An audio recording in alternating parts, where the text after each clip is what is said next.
If you know these 15 Turkish words, there's a very good chance you're at the A1 level. But let me just say this before we start. This isn't some official Turkish level test. It's just a fun way to check where your Turkish vocabulary stands right now. After teaching Turkish to over 3,000 people, I can tell you that these 15 words are like the core vocabulary everyone at A1 level has. So here's what we're gonna do. I have 15 words in total. I will show you a Turkish word first. You will get 5 seconds to think about what it means, to guess what it means, and then I will tell you the answer. I want you to keep track of your score because at the end, I'm gonna tell you what that score means and what you should focus on to improve your Turkish. And one more thing before we start, I made a free PDF with the 50 most common Turkish words you need to know at A1 level. Plus, there's an audio recording of me pronouncing every single one of them. So if you want it for free, click the link in the description to download it, or you can scan the QR code on the screen right now. Okay, first word, merhaba.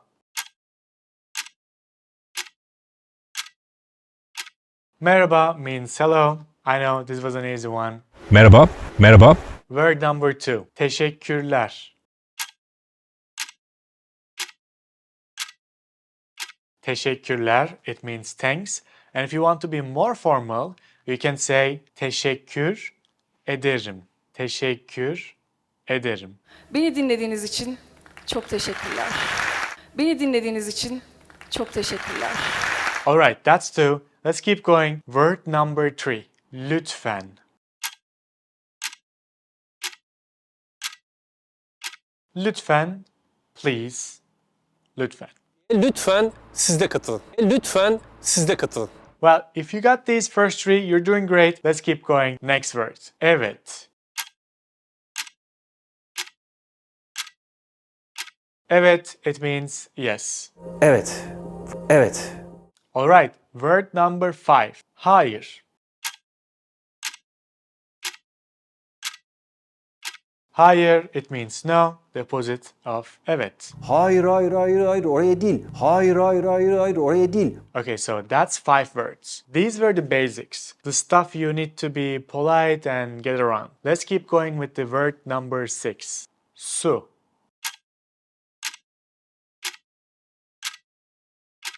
Su, water.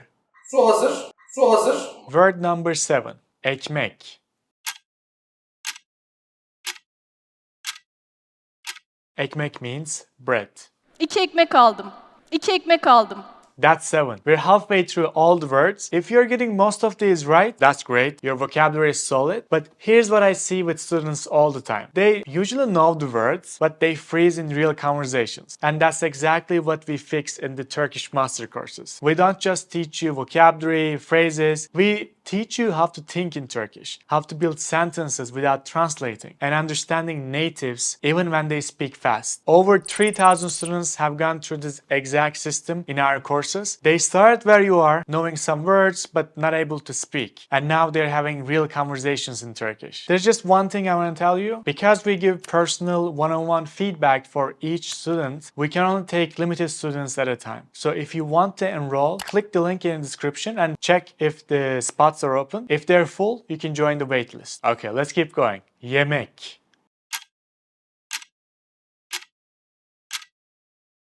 Yemek means food. En sevdiğim yemek kesinlikle lahmacun. En sevdiğim yemek kesinlikle lahmacun. Word number 9. Para.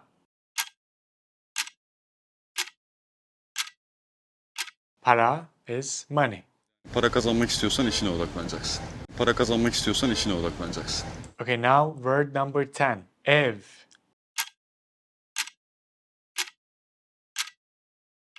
Ev means house or home. Ama bizim ev sessiz değil.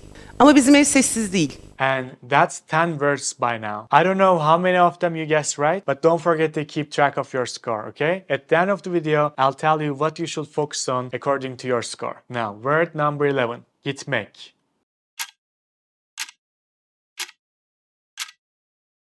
Gitmek. To go.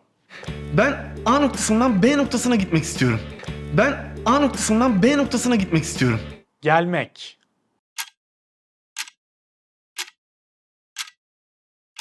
Gelmek means to come.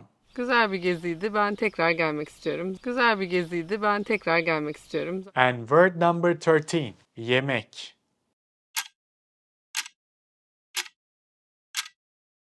Yemek is to eat. Now, this is interesting. I asked you the word yemek earlier as a noun. It means food, right? This is the same word, but you can also use it as a verb in Turkish. Yani dışarıda yemek yemek gerçekten çok zor. Yani dışarıda yemek yemek gerçekten çok zor. Okay, 2 more words are left. Now, word number 14, içmek.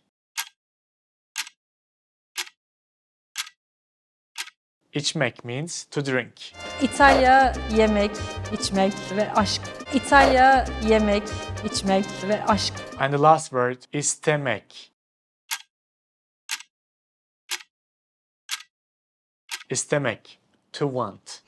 İstemek başarının yarısıdır. İstemek başarının yarısıdır. And that's all 15. Now, let's talk about your score. So if you got 12 to 15 words correct, your A1 vocabulary is very good. You know the essential words. That's great. Now the question is, can you actually use them? Can you make sentences with these words? Can you understand when someone speaks to you? That's the next step for you. If you got 8 to 11 words, that's good. You're getting there with your vocabulary. You know some of the basics, not all of them yet. So keep learning words, learn some grammar, and more importantly, start using them. And if you got 4 to 7 words, you're still building your foundation in Turkish. That's totally fine. Now it's time for you to decide if you actually want to take Turkish seriously. Like, do you want to put effort into learning Turkish or not? Based on your answer, you should decide what to do next. And if you got fewer than 4 correct answers, you're at the very beginning of your Turkish learning journey. You're still deciding if you want to learn Turkish or not. And same thing for you. Decide what you want to do and then the rest will follow. And no matter how many words you knew here, you can still download the 50 most common Turkish words PDF and listen to their pronunciation. It's gonna help you a lot and it's free. The link is in the description. But if you actually want to learn Turkish properly, not just memorize words, but speak it, understand it, use it in real life, that's what the Turkish Master courses are for. That's where we cover everything. So you can find the link for that in the description as well. Alright.